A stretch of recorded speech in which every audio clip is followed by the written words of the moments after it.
Alright, hey guys, welcome back. Today I have a different type of video for you guys.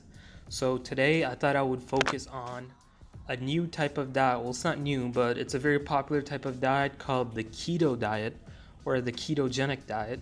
So I thought I would explain what it is, how you can do it, and some warnings before you do try something like this. So before I jump into what the ketogenic diet is, I thought I would explain something about energy metabolism in your body. So primarily we have two main energy sources in our body, which are carbs and fats. Now, although we can derive energy from both of those sources, your body does preferentially pick carbs over fats. And the reason it does this is because carbs are very quick sources of energy and they're very easy to metabolize, meaning that if the body needs energy, it will preferentially choose to burn carbs before it defers to fats.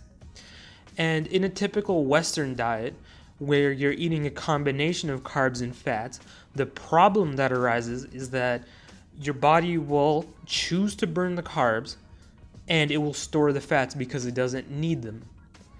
And this can a lot of times lead to weight gain and a bunch of weight issues. So if you are in a situation like that, I think this video is for you. Now, what the ketogenic diet is that it is a very low carb diet. So it's a diet that's very deficient in carbs, but very rich in fats. And I mean the good fats. And the purpose of this diet is to switch your body from primarily using carbs to primarily using fats as its main energy source.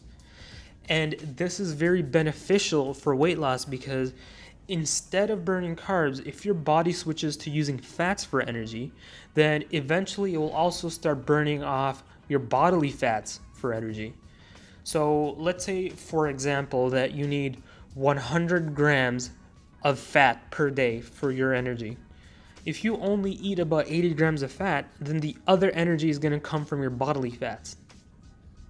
So the ketogenic diet has obviously been shown to lead to a bunch of weight loss and a bunch of other health benefits, which I recommend you research on your own time. So a diet that's very keto friendly would consist of things that are high fats and low carbs.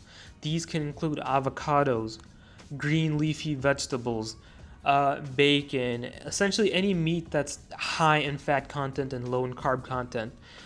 You can also have things like olive oil, butter, cheese. But again, these are things you don't want to overdo, but you can incorporate into your diet for the sake of hitting a certain amount of fats per day.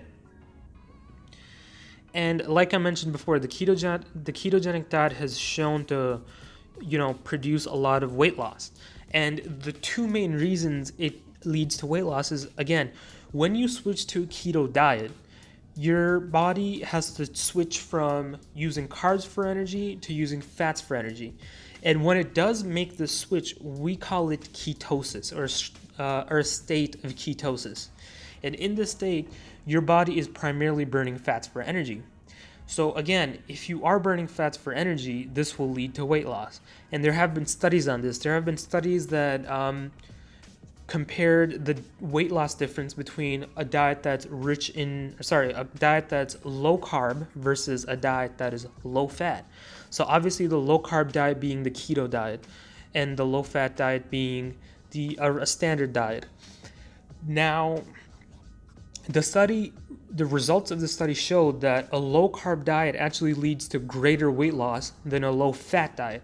And this is very contrary to what Western health systems have taught us. They like most people tend to think you shouldn't eat any fats because if you eat fats, it will lead to weight gain.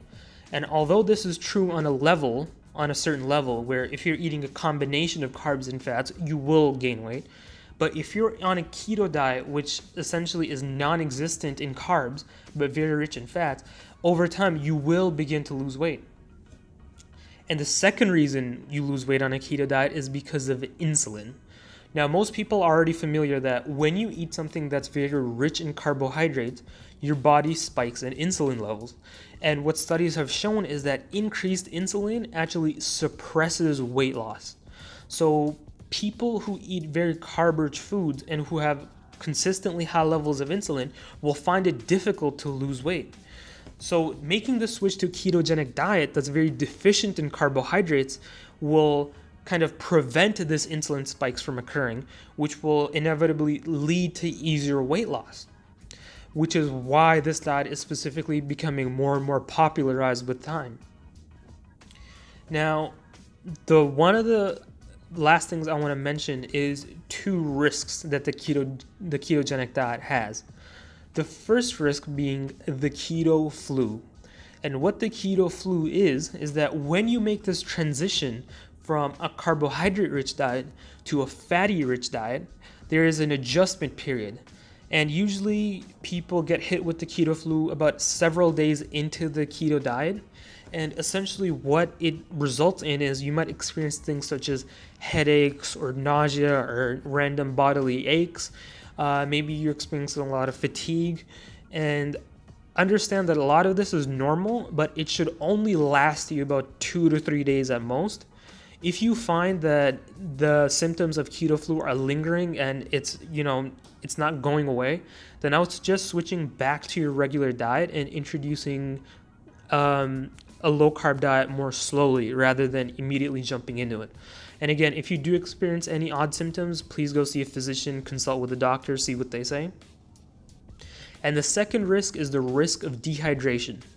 Now, the keto diet, like I've mentioned, is very low in carbohydrates, but that's problematic because the carbohydrates you have stored within you, either as free carbohydrates or stored as glycogen, what they do is they help retain water inside your body.